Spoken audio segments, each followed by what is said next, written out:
Hey, I wanted to welcome you to youth tonight. My name is Kyle, and I'm the youth pastor here, and we're just really glad that you're here. Hey, I got a question for you. Do you like change? Do you like transition? I know for myself, I'm not a big guy. I don't love change, but change isn't always a bad thing. I was going through my Facebook photos from when I first got here as a youth pastor 10 years ago, and so check this picture out.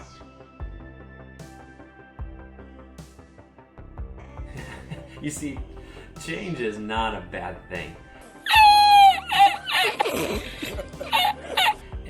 But one thing I want to do is I don't want to just change. How do I change biblically? What's the biblical model for change and transition?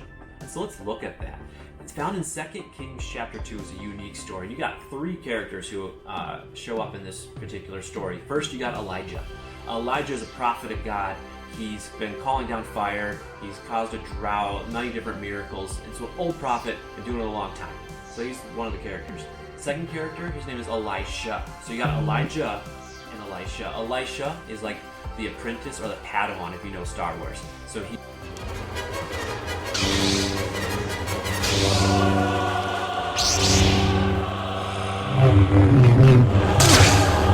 kind of following and really just learning from Elijah. So you got Elijah, Elisha. The third character is actually a group of people. It's the prophets from Jericho. There's 50 of them.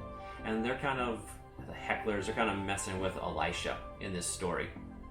And so let's check it out. Found in 2 Kings chapter 2 is where the story is found.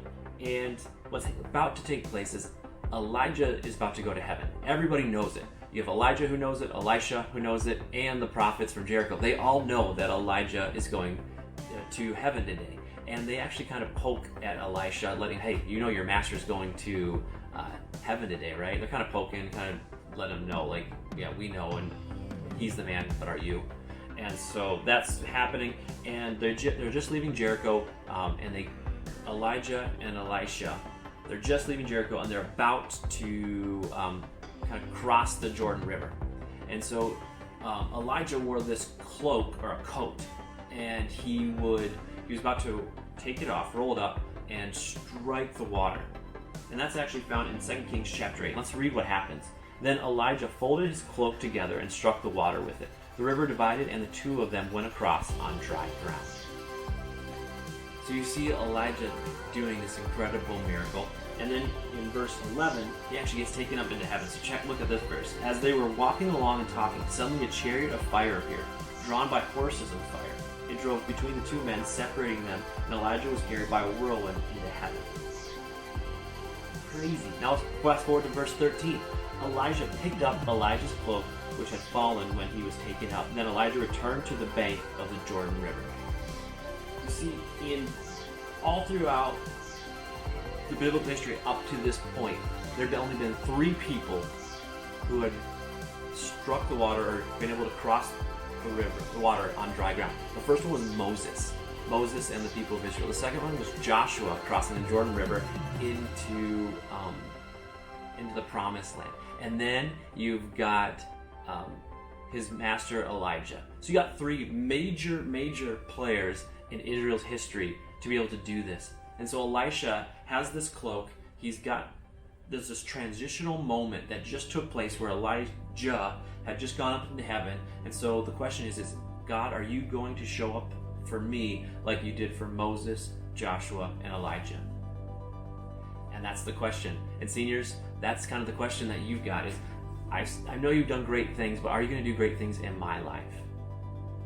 And so some of you seniors are sticking around, and you might be going to school here or maybe working here, and you're going to be asking God, are you going to do big things in my life if I stick around? Some of you are joining the military or going off into schools outside the state, and so we're super excited about that. Sorry, we're so sad to see you go, but we're excited to see God do big things in your life.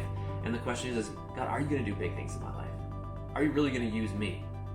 And I believe yes. When we have faith and when we take on like what God has for us, there's that cloak, and you're going to have that act of faith of God, when I strike the water, am I going to cross? And what happens is Elisha takes that cloak that had fallen, and he's about to strike the water, and he is able to cross on dry ground, showing to the world that there's been a transitional moment and that here he is.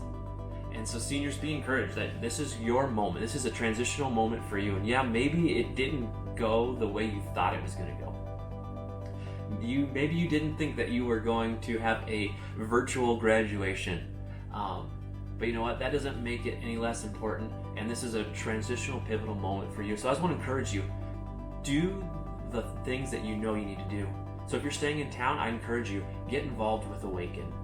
Connect with the young adult ministry. If you're joining the military, find a group of people who believe what you believe and go after God. Don't lose that element of your faith. And if you're going to a school outside of Eau Claire or outside the state, find like a Chi Alpha ministry. Find any type of Bible-believing, Christ-centered community that can keep you rooted. And this isn't just about that, but it's so much more about what God's got this transitional moment in your life right now, because there's something big that he wants you to do, and there's so much potential that you have. So we're excited about that.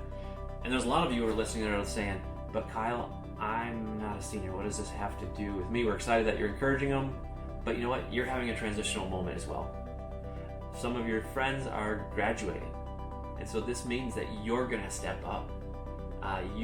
So if you're a junior, senior, guess what? You get to be the example to the whole youth group of what does it look like to be an upperclassman to serve Jesus.